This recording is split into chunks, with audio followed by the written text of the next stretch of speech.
do que Deus tem feito.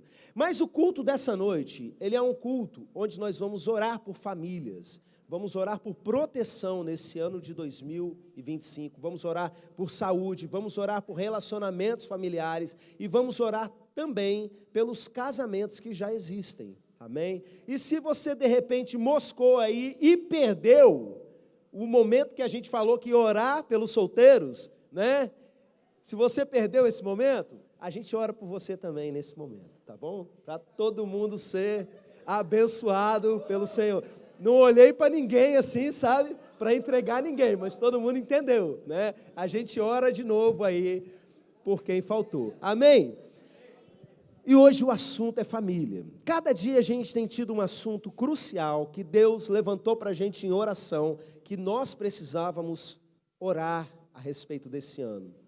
E meus irmãos, o que eu tenho entendido é que mesmo com tanta vitória que a gente teve, eu cheguei à conclusão que se eu tivesse orado mais e jejuado mais no ano passado, muitas lutas, muitos sofrimentos e dores que nós passamos, nós não precisaríamos ter passado.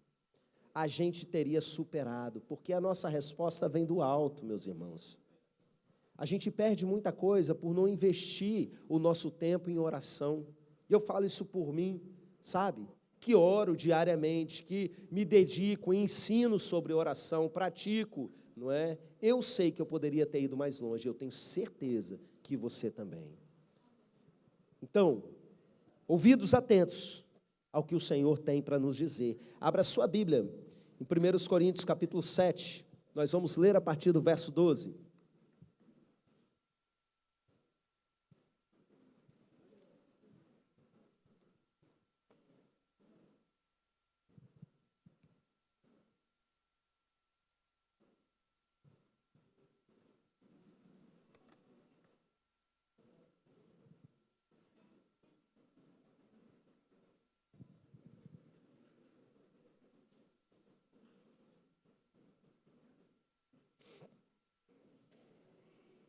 Amém? 1 Coríntios, capítulo 7, nós vamos ler a partir do verso de número 12. E lemos assim: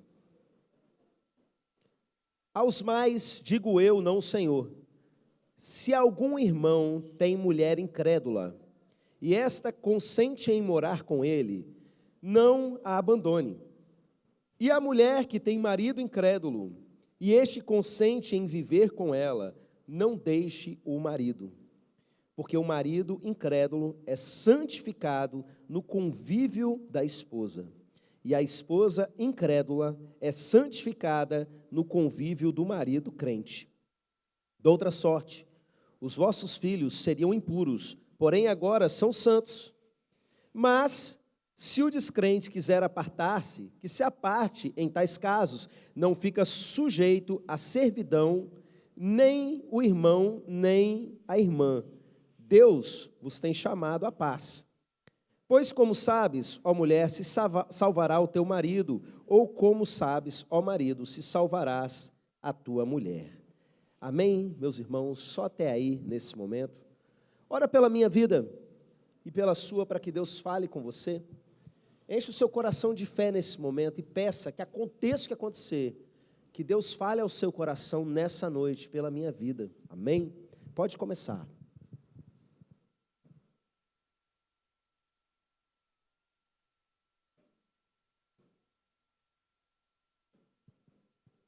Ouve a oração do teu povo, meu Deus.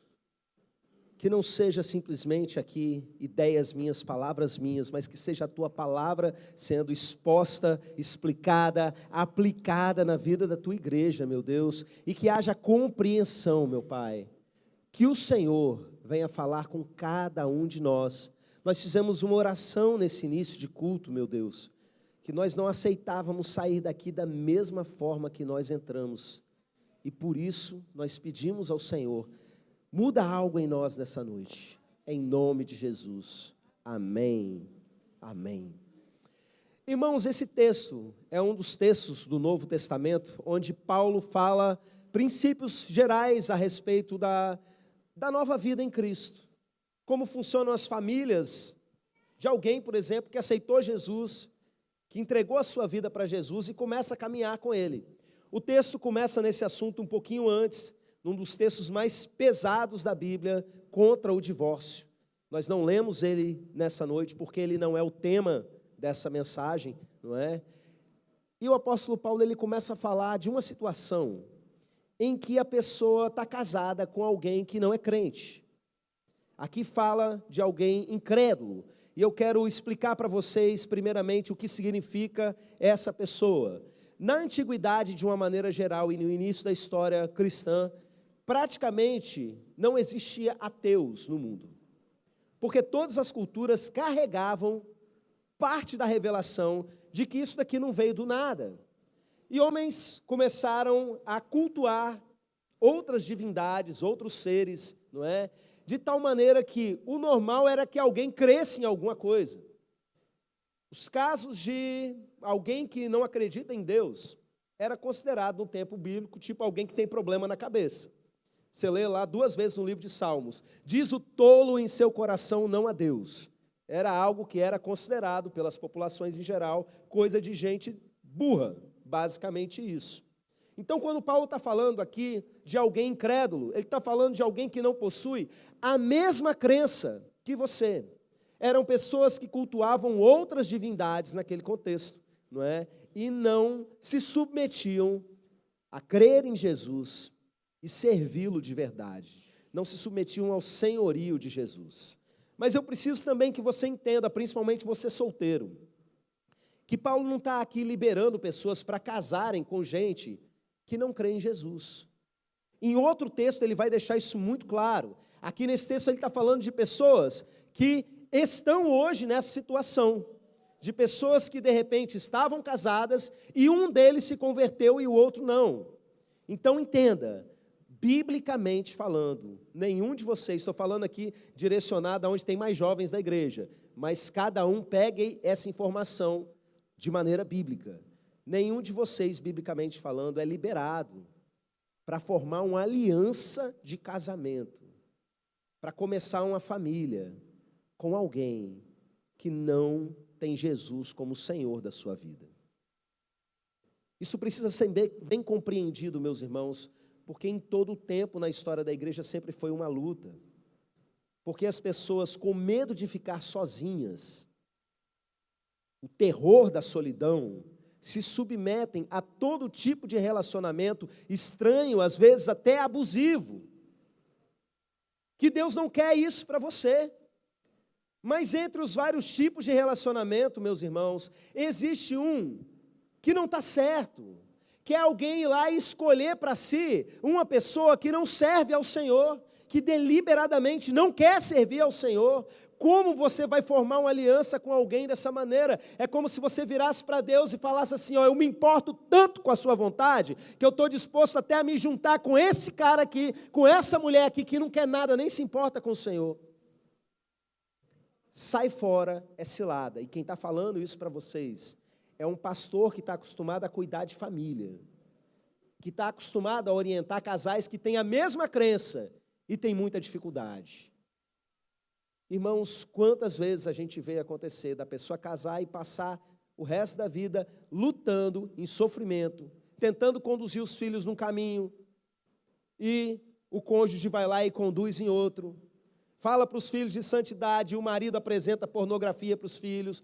É todo tipo de coisa que a gente vê. Por quê? Porque as pessoas estão em julgo desigual diante do Senhor.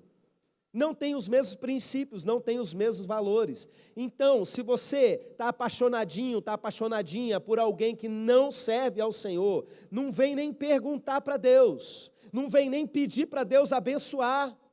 Sabe por quê? É a mesma coisa de eu virar e falar assim, Senhor, estou indo ali roubar um banco, me protege para eu não morrer? Eu estou indo ali trair a minha mulher, não deixa ela descobrir, Senhor? Você está orando por Deus errado. Deus está falando que está errado, não faz isso. Aí a pessoa vai lá e faz vista grossa para esse ensino bíblico, e depois fica assim, Senhor, faz eu conseguir casar com essa pessoa. Meus irmãos, está errado. Mas pastor, já fiz, e agora? Agora vamos prestar atenção nesse texto, porque essa é a sua situação. Pastor, eu não era, me converti, meu marido não, minha esposa não. Presta atenção aqui no que está dizendo o texto. E o texto está dizendo o seguinte, olha, no caso de alguém que está casado com uma pessoa de outra fé, descrente, não separa não. Não separa porque o marido, ele santifica a esposa. E vai que ganha essa pessoa para Jesus. Vai que. E a mulher santifica o marido. Irmãos, isso é muito poderoso. Porque, embora seja algo muito difícil, quando o marido crente ou a mulher crente tem uma atitude correta ao servir ao Senhor, naturalmente quem está casado com essa pessoa reconhece que ela é de Deus.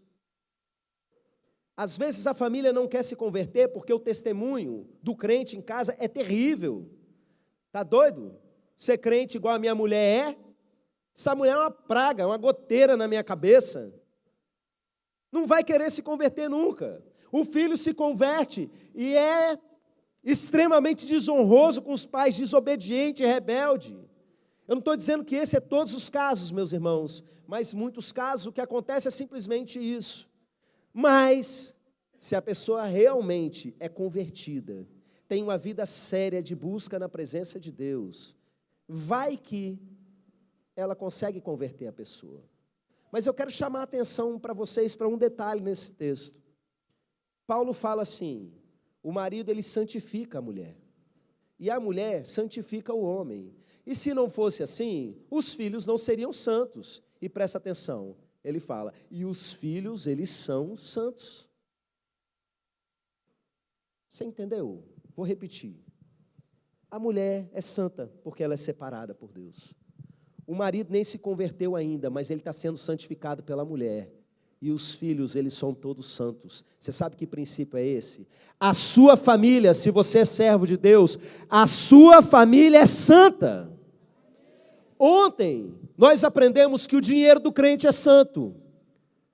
Anteontem, nós aprendemos que o corpo do crente é santo e você tem que cuidar dele. Agora entenda, sua família é santa. A Bíblia chama a família do crente de santa. Você pode aplaudir ao Senhor por isso. Não sei se você entendeu o todo do significado disso, mas a Sagrada Família é sua. É sua.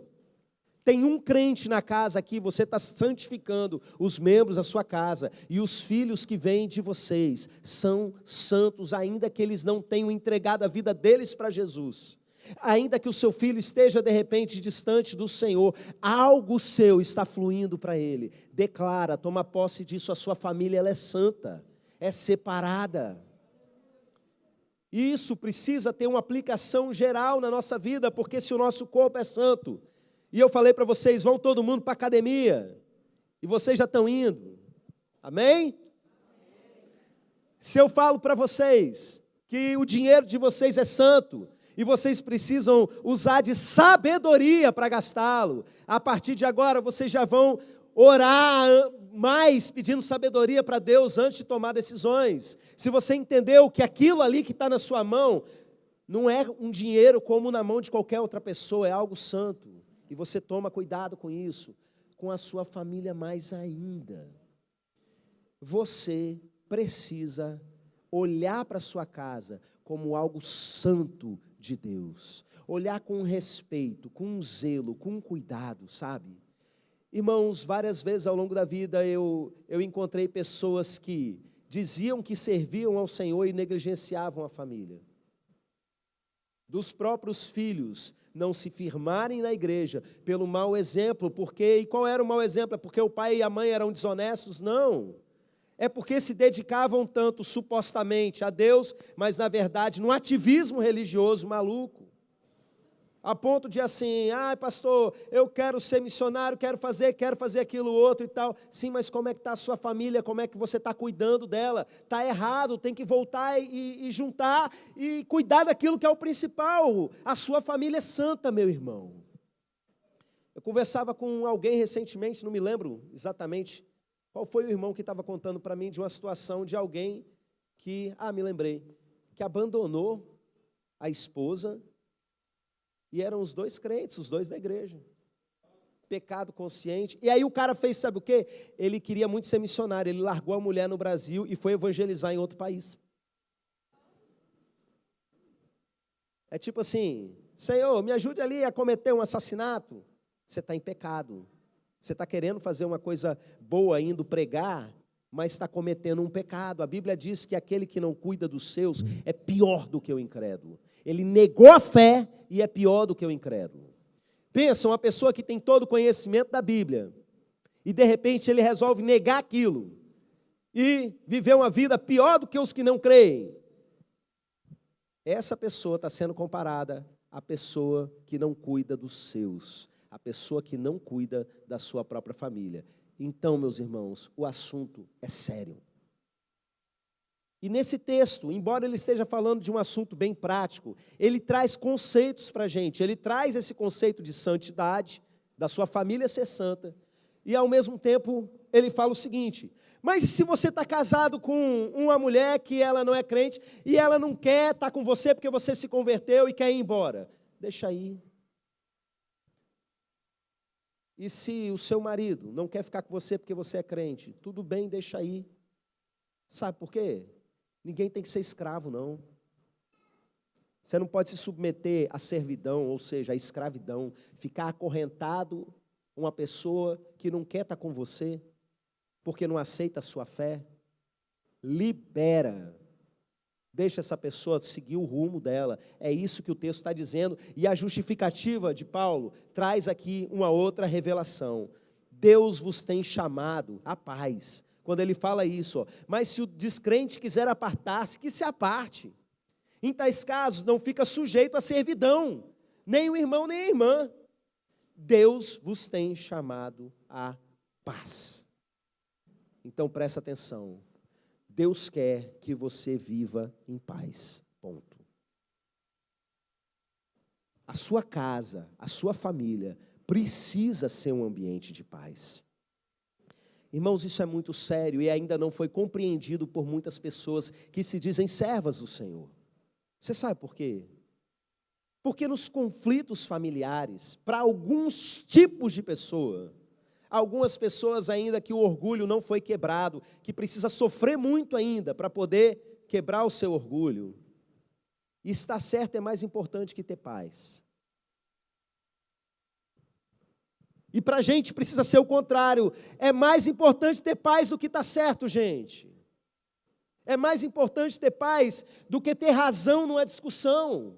Às vezes as pessoas tiram a paz de dentro de casa por coisas tão simples, por coisas tão pequenas. E se irritam, e se inflam, e ficam revoltadinhos com uma coisa, com outra, a ponto de ir tomando desgosto pelas pessoas da própria família. Filhos tendo desgosto pelos pais, pais tendo desgosto pelos filhos, e entre os casais exatamente da mesma forma. A palavra hoje é ranço, mas eu não vou usar ranço porque eu tenho ranço dessa palavra. Mas você entendeu bem o conceito. A pessoa vai tendo ali que daqui a pouco ela não consegue mais conviver, mas você vai ver qual foi o motivo disso. Aconteceu um grande problema? Não. É só porque eu quero que seja desse jeito e eu não aceito essa pessoa do jeito que ela é. Basicamente é isso.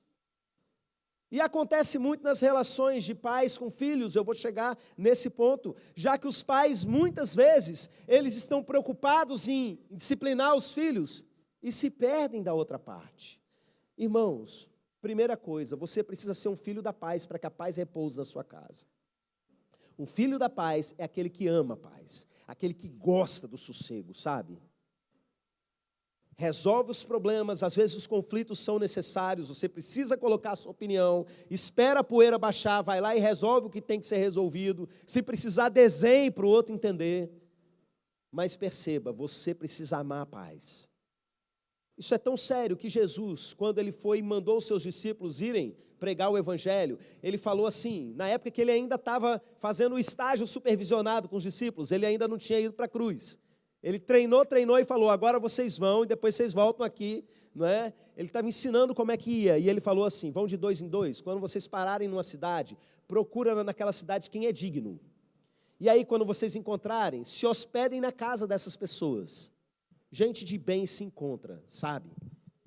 E aí, você vira e fala assim, que haja paz sobre essa casa. E ele diz o seguinte, se nessa casa tiver um filho da paz, a paz vai repousar sobre essa casa. Mas e se não tivesse, ele se enganou, os caras não eram dignos assim, né?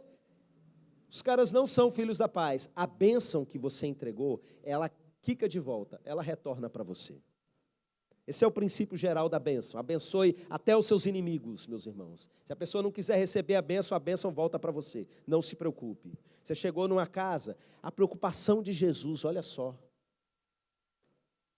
Chegou o reino de Deus para aquela casa. Eles chegaram para pregar o reino de Deus.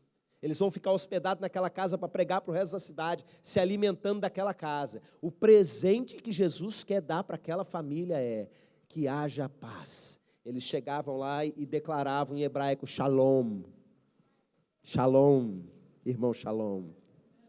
Shalom, shalom. Falava duplicado, que é a paz perfeita, né? Irmão, shalom chega na igreja, eu tenho que falar 3 shalom agora. Shalom, shalom, shalom. Irmãos, Jesus estava preocupado em entregar paz para as casas. Não seja você alguém que está atrapalhando Jesus de fazer isso. Sabe?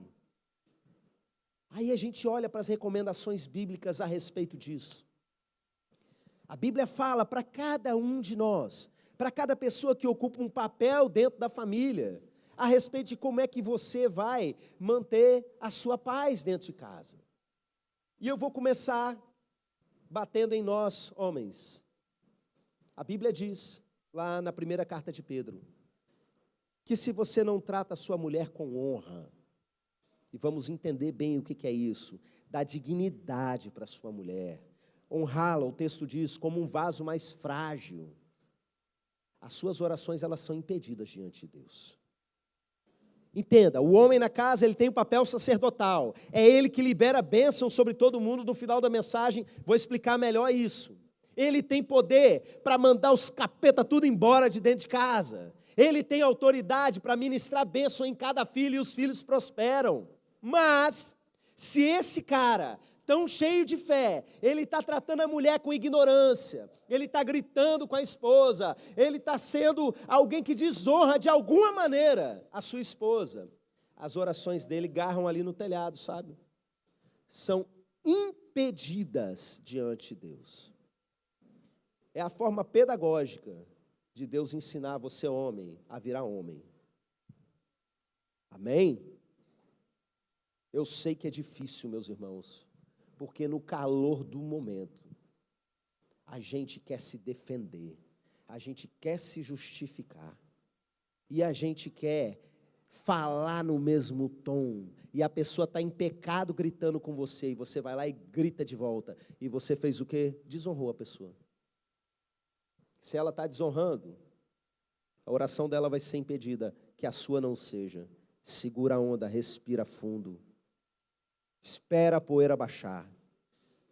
Quem está falando para vocês é alguém com 16 anos de casado, com uma pessoa com temperamento difícil, que é a pastora de vocês. Eu sou uma pessoa calma, naturalmente, vocês sabem disso. Irmãos, tem uma pessoa fácil de fazer uma leitura, sou eu. Tem um monte de gente aqui que foi aluno meu na escola, gente que está aqui passando 7 dias comigo, 24 horas por dia. Fiquei conversando um tempão com o Gabriel hoje, né? E lembrando assim, caramba, Gabriel caminha comigo, ele entrou no meu casamento, esses 16 anos atrás, ele era o garotinho que entrou lá de terno, pajem, sabe? Todo mundo sabe do jeito que eu sou, quem eu sou. Mas, meus irmãos, prestem atenção, no casamento, eu sou o cara que já bateu porta, que já gritou, que já ficou nervoso, teve vontade de tacar prato no chão, não taquei não, tá? Porque a gente é provado, porque é no casamento que Deus leva a gente ao limite para formar o caráter de Cristo em nós. Para que a gente aprenda a amar quem não merece o nosso amor muitas vezes, para que a gente aprenda a perdoar quem não merece o nosso perdão muitas vezes, porque é isso que Jesus fez por nós, e Ele está formando o caráter dele em nós. É isso que a Bíblia ensina. Todas as coisas cooperam para o bem daqueles que amam a Deus. E o bem é esse, formar Jesus na vida da gente. Então presta atenção, é uma luta, é um aprendizado, mas chega um momento que você aprende a brigar. Seja calmo. Aprendei de mim, Jesus disse, que sou manso e humilde de coração. E humildade, homens, tem tudo a ver com mansidão. Uma pessoa que não é humilde não consegue ser manso, porque ela se sente ofendido.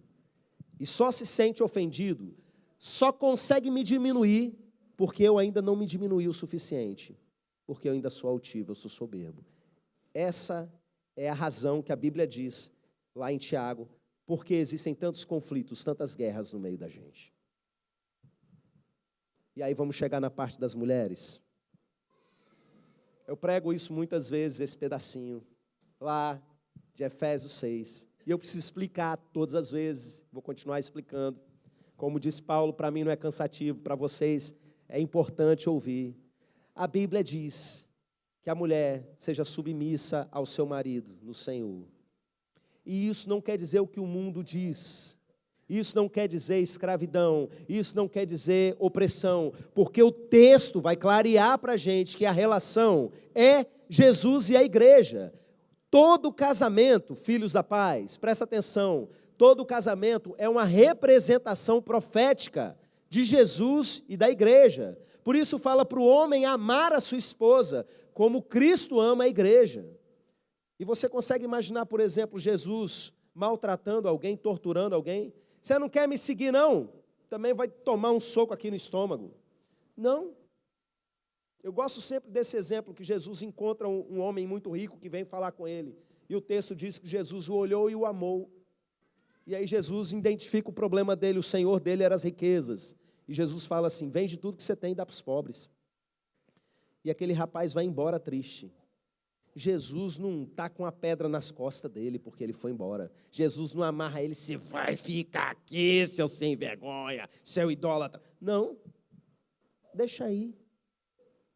Jesus lidera pelo exemplo, lavando os pés, servindo. Não existe relação abusiva no modelo Jesus e igreja. Não existe relação abusiva nesse texto. Esse texto está falando de autoridade espiritual e de liderança. Desde o jardim do Éden, estabelecido dessa forma, Deus cobra as coisas do homem porque entregou responsabilidades ao homem. E a mulher entende essa liderança do homem. O problema, meus irmãos, é que muitas vezes a mulher quer passar por cima disso. A mulher foi colocada na vida do homem. A gente lê lá no Gênesis, uma auxiliadora que lhe seja idônea. O que é idônea, meu Deus do céu? O pior é que essa tradução é extremamente polêmica, porque é uma palavra que não foi muito usada depois, sabe? Eu vi um especialista em hebraico antigo, explicando que essa palavra idônea poderia ser traduzida melhor como oposta. O que isso quer dizer? Ela é uma auxiliadora, mas ao mesmo tempo ela é oposta. Os homens que estão entendendo, digam amém. A mulher, às vezes, ela consegue fazer o contraponto daquilo que você não entendeu. Daquilo que você não está conseguindo enxergar, a mulher enxerga. Você já deve ter vivido a situação. O homem chega, começa um relacionamento ali com alguém. Pô, fulano é mó gente boa. A mulher fala, não é não. Bati o olho, já entendi, né? Porqueira. Às vezes, para várias coisas da vida. E ela foi colocada na nossa vida como auxiliadora. O homem tem certas características, as mulheres têm certas características.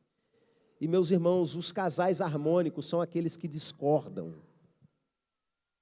Eu estava no treino lá da UDF, um ano e meio atrás, da Universidade da Família. E eu e a minha esposa fizemos um teste. E o pastor pegou aquele teste, o teste que ele aplica em empresas, em uma porção de lugares, né? Um cara muito estudado nisso. Ele pegou aquilo e falou assim, que bom, vocês são um casal harmônico, glória a Deus. Por quê? Porque a gente discorda em muita coisa. E aí ele pegava lá de alguns casais e via que eles eram muito bonzinhos um com o outro e dava tudo errado. A gente não discute não.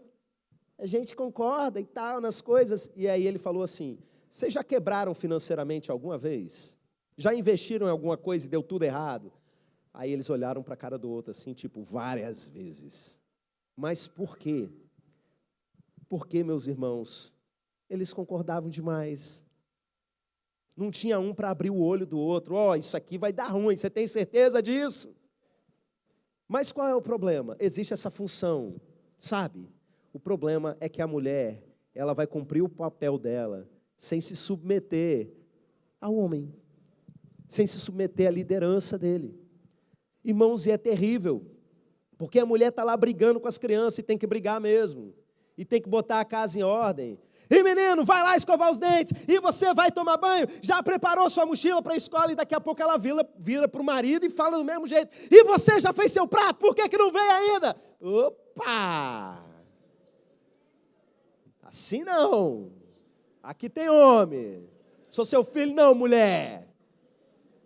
O cara já ouve grito do patrão no trabalho, já tem superior em tudo quanto é lugar, pelo menos na casa dele ele tem que ser o macho alfa, ele tem que ser o líder das coisas, e de repente, as mulheres têm um espírito de patroa, que meu Deus do céu, patrão já basta lá, né? Então assim, não vai ter paz. Não vai ter paz, o cara vai arrumar de tudo para fazer para não estar em casa, porque sabe que quando bota o pé em casa, a goteira na cabeça começa. Eu conheço um casal que o marido crente, ela crente também, gente boa que só os dois, amo muito, mas o marido chama a mulher de goteira. Porque tem um texto lá em Provérbios, que alguns irmãos aqui conhecem, que a mulher, não lembra a expressão ser rabugenta, o que é? Rixosa, isso, nossa, que palavra feia, rixosa, a mulher que fica fazendo rixa, que tira a paz, sabe? É como uma goteira na cabeça. Aí a mulher dele começa, ele, ô goteira, me deixa em paz, goteira. Eles já são de idade, né, assim.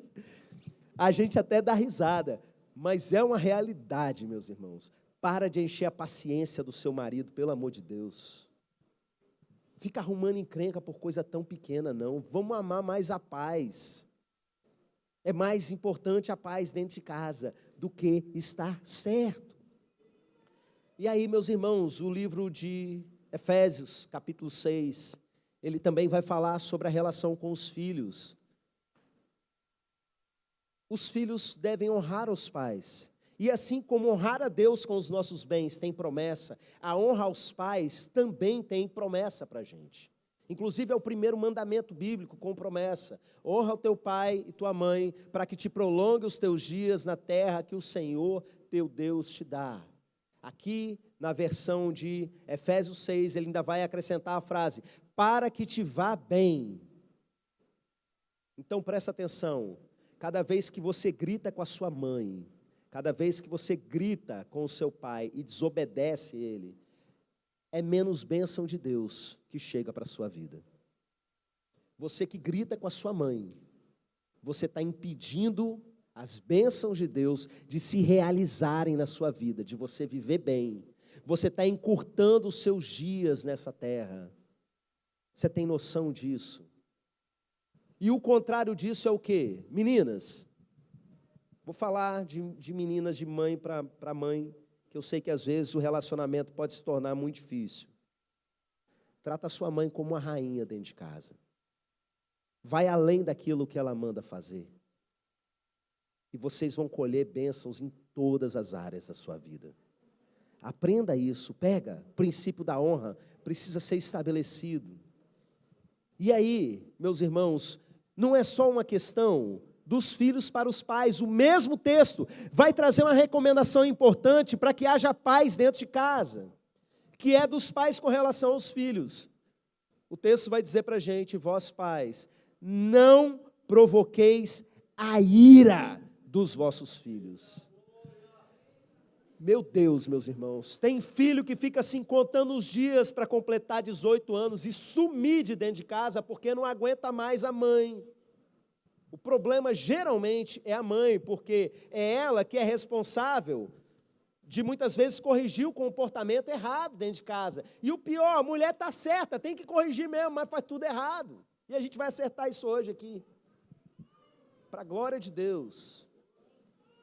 Presta atenção, mães e pais. Muitos estão perdendo a conexão emocional com os seus filhos. E depois que quebra, às vezes é até difícil ter eles em casa em datas especiais, sabe? Filho não quer nem ir na casa dos pais, não tem gosto, não tem alegria, porque é só lembrança ruim de distrato, de maus tratos. Eu não estou falando de gente patológica, sabe? Essas síndromes que tem aí, como é que é? Comportamento narcisista, né? E coisas desse tipo de gente ruim mesmo, que maltrata os filhos. Não, eu estou falando de gente bem intencionada. Gente que quer o melhor para os seus filhos. E infelizmente perde eles no meio do caminho, por quê? Porque cortou a conexão emocional que existia. Porque a relação se resumiu em corrigir. E corrigir você tem que ser duro mesmo. E criança tem que aprender disciplina, senão vai crescer um relaxado. E adolescente mais ainda. Eu tenho um amigo que ele fala assim, que o adolescente vem um disco voador e sequestra o cérebro dele, quando faz 13 anos de idade, e só devolve quando faz 21. Ô, criatura difícil, né? Se perde, faz um monte de coisa nada a ver, e precisa sim dos pais para estar lá, chamando na responsabilidade, botando na linha, não é? Botando hora para acordar, para dormir, botando limite, não vai andar com essa pessoa, vai andar com essa, não namora com esse, não, você não está entendendo, mas eu já entendi tudo, sai fora. Tem que ter autoridade sobre eles, mas o problema é que muitas vezes a gente esquece da outra parte. E qual é a outra parte? Abençoar. Quando a gente vai chamar atenção, é outro assunto que eu sempre falo, todas as vezes que eu toco nesse assunto, eu fico pensando, não, vou pregar diferente, vou contar outras partes, mas meu coração vai sempre nessa direção, meus irmãos. Eu preciso trazer à memória algumas coisas, porque são erros que a gente sempre comete. Não misture identidade com comportamento. O que eu quero dizer com isso? Seu filho fez alguma coisa errada, ele não é o erro, ele fez um erro. Larga de ser preguiçoso, menino. Você está amaldiçoando a identidade dele. Você está declarando sobre a vida dele que ele é um preguiçoso, e ele não é. Ele está passando pela adolescência, está sonolento, ficou no celular até altas horas, mas não diz para o menino, você é o pai, você é a mãe, você foi que recebeu de Deus a responsabilidade de colocar no coração dele a identidade, a resposta, quem sou eu nessa terra? E você está dizendo para ele que ele é o preguiçoso. Larga de ser porco, menino. Não é porco, ele está aprendendo, é uma criança, é um adolescente, você está ali para ensinar. Tinha um até aqui que estava querendo fazer jejum de banho nesses 7 dias, não vou falar quem foi, né? Brincadeira, foi piada, né? Mas adolescentes e crianças estão ali para serem ensinados. E o principal ensino é o que sai da sua boca sobre eles, juntamente com o seu exemplo, a palavra que você dirige, sabe? Criança mente, sim ou não? Com certeza. Todos nós nascemos mentirosos, meus irmãos, desde o jardim do Éden. E alguns nascem com um talento especial para mentira, que, meu Deus, está queimado. E os pais precisam corrigir, ensinar. Aqui na nossa casa a gente só fala a verdade. E a gente ensina dando o exemplo, só falando a verdade para os filhos. E para todo mundo. Mas a sua filha contou uma mentira, não fala, só mentirosa, larga de ser mentirosa. Ela não é mentirosa não, é sua filha. É uma menina de Deus, você vai falar coisas positivas a respeito, sabe? E aí eu quero falar uma coisa para vocês. Valmizinho, bota 2 cadeiras aqui à frente para mim. Em cima. E Tiago, tira esse púlpito daqui fazendo favor.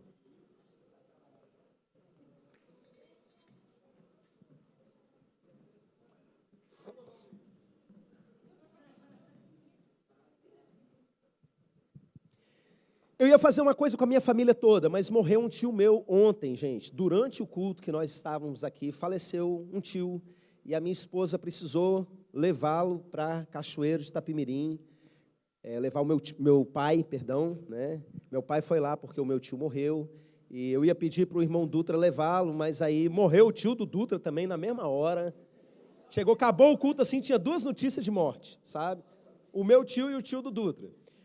E aí chegou de manhã, a Jennifer foi levá-lo, eles estão a caminho, já deve estar quase chegando. E aí com isso também não está o Ariel e não está a Área, que ficou com a minha sogra. Mas está o Aleph, vem cá, Aleph. E eu vou mostrar para vocês algo que faz parte da nossa vida. Eu não estou aqui ensinando uma teoria, eu não estou aqui ensinando algo que eu aprendi no seminário Veredas Antigas e eu não coloco em prática. Eu estou falando algo que toda semana eu vivo em família, com todos eles, não é? Se você não criar momentos para abençoar os seus filhos, você só vai ter momento de conflito com eles. Demora muito, Deus vai falar muito com vocês pela vida desse menino aqui. Sabe por quê? Porque eu sinto, desde que ele estava na barriga, qual era a identidade dele, orando e abençoando. Eu sei quem é cada um dos meus filhos. Teve uma irmã que veio contar uma coisa errada que um deles fez, cheio de dedo, cheio de não me toque. Aí eu falei, fez mesmo, acredito, conheço meu gado. Eu sei os defeitos, eu sei as qualidades, eu sei a identidade, sabe? Mas uma vez na semana a gente para. A gente faz o nosso Shabá, mas não faz na sexta para o sábado, como os judeus faziam, porque eu sou pastor, trabalho fim de semana muito, então a minha folga é na terça-feira, é por isso que eu não estou no culto dos adolescentes, tá? Porque a minha família é santa, eu preciso escolher um dia da semana para estar com ela, né? E os outros dias eu tenho atividades, tem célula na quinta, culto na quarta, e a galera dos adolescentes super dá conta, como a gente demonstrou hoje aqui na sala de oração, né? E na terça-feira é a nossa noite. Então, meus irmãos, eu vou para a cozinha e eu preparo algo de especial. Aleph, das coisas que eu faço, qual que você gosta mais? É uma pergunta difícil, hein? Dá um exemplo, então, de algumas coisas que você gosta. Esfirra, macarrão com frango, pizza. Pastor pizzariolo nas horas vagas, no dia de folga. Eu faço 32 esfirras para a gente, né? Com aquele tempero assim, que eu aprendi lá no Oriente, com aquele toquezinho de canela na carne, né? É um negócio assim de Deus, meus irmãos. E eles ficam lá me rodeando, às vezes me ajudam, às vezes o dia tá muito apertado, apesar de ser a folga, né? Porque a gente, ou já está muito tarde, ou qualquer coisa assim, eu falo para eles não me ajudarem, mas muitas vezes eles vão lá, me ajudam a abrir uma massa, a Área vira o molho na pizza, e a gente fica lá naquele tempo de comunhão, a gente vai ver um filme depois, ou uma série em família, e aí, meus irmãos, chegou o momento da bênção. Tem semana que a gente não tem folga, não tem jeito, tem evento, tem coisa que acontece na terça, morreu alguém, aconteceu mais não sei o quê, o pastor tem que estar lá. Enfim, se eu não faço na terça-feira, eles me cobram, principalmente uma criaturinha chamada Área, que fica muito no meu pé. Não teve momento da bênção, que dia que vai ser? E se só tiver comida e esquecer da bênção, meus irmãos, tempo fecha. Porque o principal não é a comida, não é o filme, não é o lazer, é esse momento que acontece agora. E o que acontece? Eu vou dar um exemplo. Eu começo com a minha esposa, faço com ela, depois eu vou para o filho mais velho, depois eu vou para a filha do meio, e depois eu vou para o menorzinho, que agora está com 3 anos. Mas mesmo, eu acredito que antes dele começar a andar, ele já via acontecendo com os outros, e ele já vinha, sentava na minha frente, olhava nos meus olhos e estendia a mão para eu pegar na mão dele e falar, olhando nos olhos dele.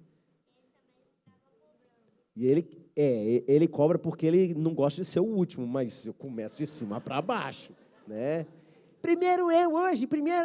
Ele quer que comece. Não, vou começar com a sua mãe, depois eu vou para o Aleph, que é o primogênito, depois eu vou para a Área, depois é a vez do Ariel. Aí ele fica lá meio bravinho, mas espere e vem a vez dele, né? Respeita direitinho, e eles ficam ansiosos por isso. E o que é? É uma coisa que todo pai tem poder.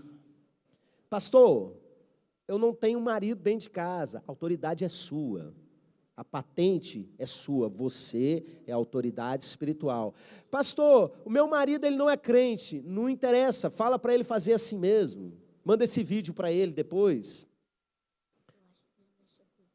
Que bom. Ele está falando, eu acho que a minha mãe chegou, eu vi o Logan passando ali. Já imaginei o Wolverine passando, mas tudo bem. Vamos lá. Ensina o seu marido, não tem a ver com ser crente, tem a ver com autoridade espiritual. Sabe? O pai, independente dele ser crente, de não ser, de ser da mesma religião que a nossa ou não.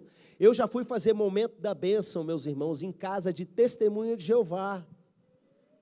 E chega lá, porque o marido era, a esposa não era, mas a avó era da igreja, explicou o que era, se interessaram. O cara chegou e foi abençoar os filhos, né? E ele falou profeticamente as mesmas coisas que Deus tinha já me falado a respeito daquela criança. A autoridade, os dons e o chamado de Deus são irrevogáveis. Então entenda isso. Como é que funciona? Chega mais perto aí, Aleph. Bota sua cadeira aí, de perto. Momento de identidade e bênção. E, se necessário, um pedido de perdão. Seus filhos precisam crescer num ambiente em que as pessoas pedem perdão umas para as outras. Porque uma família que tem paz, vocês foram chamados para viver em paz, o nosso texto base de hoje. Uma família que vive em paz, pede perdão uns para os outros. Meu filho, se eu fiz alguma coisa aí, nesses últimos dias, que magoou você, não foi minha intenção, você me perdoa? Sim. E aí vem a parte de identidade. Mesmo você não ter feito nada. Importante saber, né? E aí vem a parte de identidade. Eu vou falar para ele quem ele é. O mundo tenta convencer os nossos filhos de que eles são o que eles... qualquer outra coisa, sabe? Que ele é o isso, que ele é o aquilo. Os professores vão falar quem eles são. Os colegas fazendo bullying vão tentar dizer quem eles são. Mas eu sou o pai, eu sei quem ele é. Deus colocou isso no meu coração. Meu filho, você é um menino de Deus. Eu admiro muito o ser humano que você é. Você tem um bom coração. Eu vejo isso nas pequenas coisas no dia a dia. Você se importa com as pessoas. E uma das coisas que eu acho mais legal em você, Aleph, é que você é alguém aberto para o agir de Deus. Você vê uma oportunidade de crescimento espiritual, um apelo no final do culto que seja, você se joga mesmo. Isso é uma coisa linda. Eu queria que todo mundo na igreja fosse assim. E o meu filho é assim. Cara, você está na semana de primícias, jejuando comigo, buscando direção de Deus. Isso é o máximo. Continue assim a sua vida toda. Você é um homem de Deus. Por isso, meu filho, sempre ajude aqueles que não podem se defender. Socorra aqueles que precisam de ajuda. Cuide bem dos seus irmãos. Que você tenha uma boa saúde, meu filho. Entra a parte da bênção. Que você tenha uma boa saúde. Que você continue curioso para aprender as coisas, as ciências desse mundo. Que você continue cada vez mais inteligente e amoroso. Que você não tenha preguiça de estudar, mas pelo contrário, que você seja um sucesso na sua profissão, seja ela qual for, e seja um missionário por onde você for. Eu sei que Deus chamou você para ir para lugares longe. E eu abençoo o seu ministério, em nome de Jesus. Amém.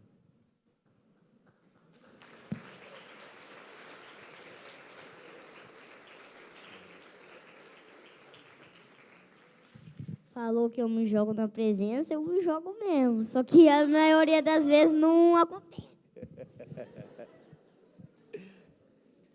A gente acaba assim.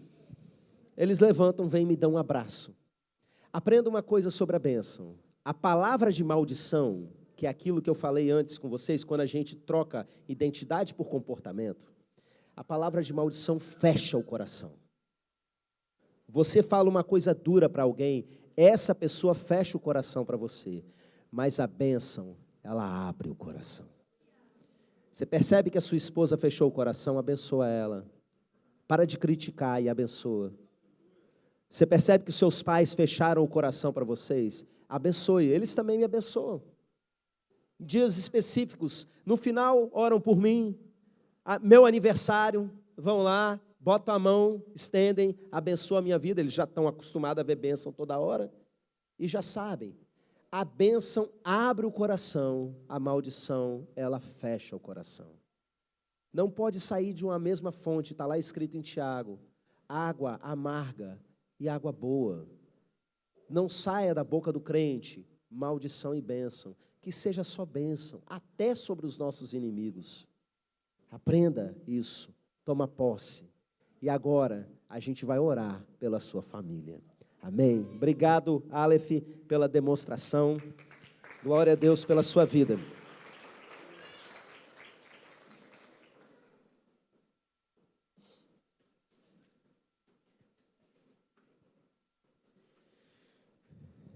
Eu ia chamar aqui à frente aqueles que moram com os pais para a gente orar por relacionamentos de pais e filhos. Mas eu não vou fazer isso. Por quê?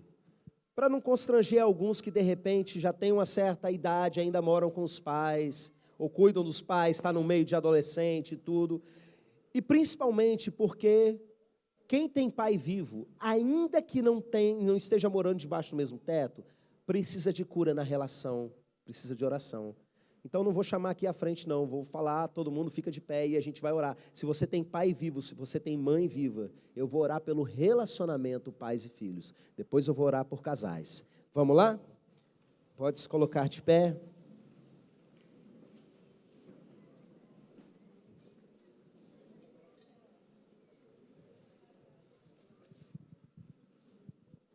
Presta atenção, meu irmão, minha irmã. Olha só. Você abriu os seus olhos para uma porção de coisa aqui. E você viu uma demonstração de algo muito simples, que não precisa de curso para você fazer. Você viu uma vez, já sabe. Bota em prática. Escolhe aqui, agora, quem está aí com o marido, com a esposa, já escolhe qual é o dia da bênção na sua casa, e não arreda o pé.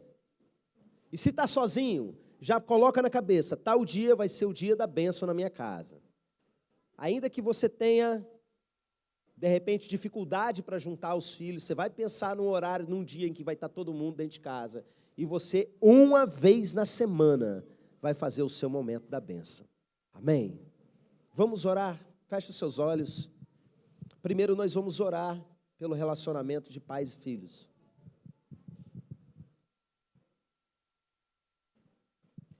Pai querido, obrigado porque nós somos filhos da paz. Nos ajude a cultivar isso, meu Deus. E eu peço, meu Pai, que a partir de hoje seja derramado cura sobre cada relacionamento de pais com filhos. A Bíblia disse aqui para a gente, meu Deus, que nós somos capazes de, na convivência, santificar o outro. E eu sei, meu Deus, que embora o texto aplique isso no casamento, isso também se aplica no relacionamento de pais e filhos. Que filhos santifiquem os seus pais pelo seu bom comportamento. Que filhos abençoem os seus pais com as suas palavras de afirmação. Mas, meu Deus, que todo desrespeito, todo tratamento indigno, toda desobediência, toda gritaria com os pais, seja arrancado das nossas vidas para sempre, meu Pai. Se necessário for, nos fira no momento, para que a gente se lembre que a gente não pode gritar, que a gente não pode agir de maneira agressiva, violenta, desonrosa, indigna com os nossos pais. Eu oro nesse momento pelos pais, para que eles aprendam como colocar em prática esse ensino, de tal maneira abrir o coração dos filhos por meio da bênção. Que não haja mais corações fechados com relação aos seus próprios pais, mas no nome de Jesus, meu Deus, que os pais abençoem os seus filhos constantemente. Que essa cultura de bênção, com uma noite da bênção na semana, estabelecida, seguida, seja algo normal no meio do nosso povo, ao ponto de eu nem precisar tocar no assunto, porque todo mundo faz. Meu Deus, coloca no coração de cada pai o posicionamento para se tornar abençoador. Nos ajuda, meu Deus, a não sermos só críticos, só disciplinadores. Nos ajuda, meu Deus, a tratar segundo a linguagem do Teu reino, meu Pai, em nome de Jesus. E que haja cura entre as gerações. O Teu Espírito é aquele que converte o coração dos pais aos filhos, dos filhos aos pais. Não importa, meu Pai, se os filhos estão morando muito longe, se os pais estão morando em um lugar muito distante, que haja cura, meu Deus, que haja restauração, que cada oportunidade de convívio seja de paz, meu Deus, que haja paz em cada casa, em nome de Jesus, amém, amém, glória a Deus, aplauda ao Senhor.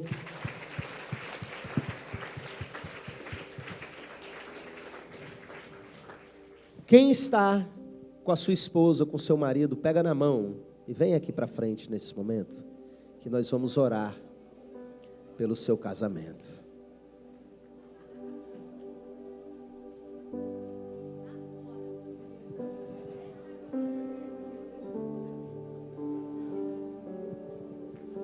Você que a esposa não veio, que o esposo não veio, vem também. Tá? A maneira que eu coloquei excluiu vocês, né? Vem para cá, se é casado, vem. E você que não é, eu orei que eu quero fazer um monte de casamento esse ano, tá? Vai dar certo, em nome de Jesus. Juntem um pouquinho mais aqui no meio, para os irmãos conseguirem chegar.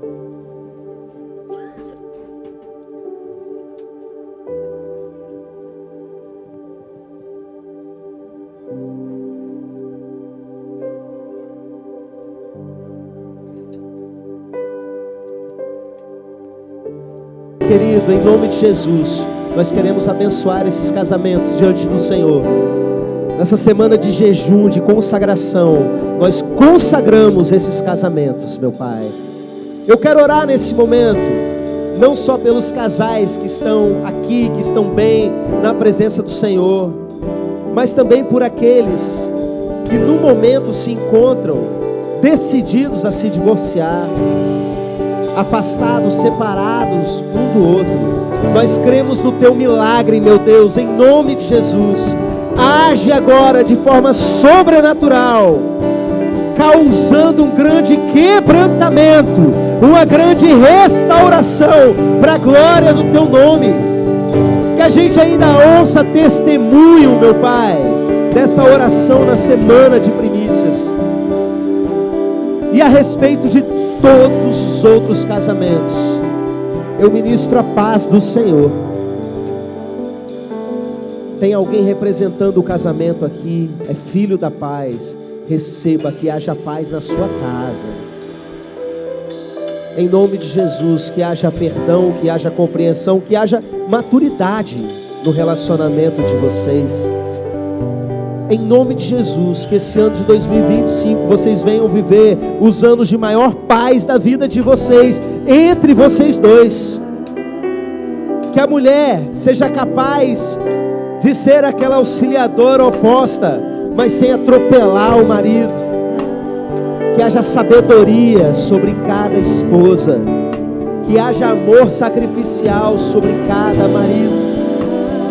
Eu oro para que essa união seja blindada pelo Senhor, que Satanás não encontre espaço na vida de vocês, que haja prosperidade em todas as áreas da vida de vocês, especialmente na intimidade sexual de vocês, porque Deus se agrada que vocês sejam felizes, prósperos, satisfeitos um com o outro.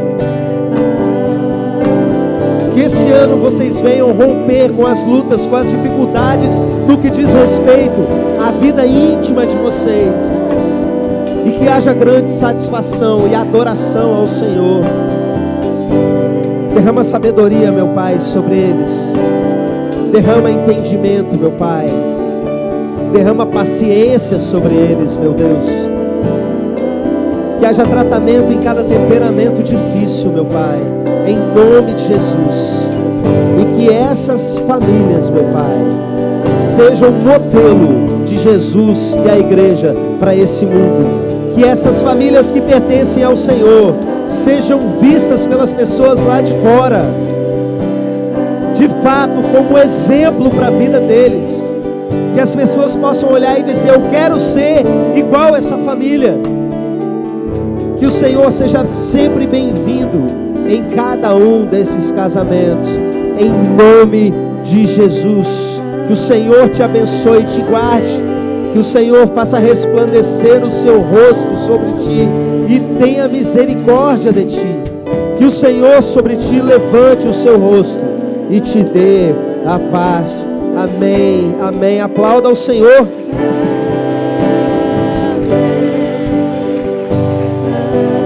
E nós vamos orar por mais um motivo. Podem retornar ao lugar de vocês.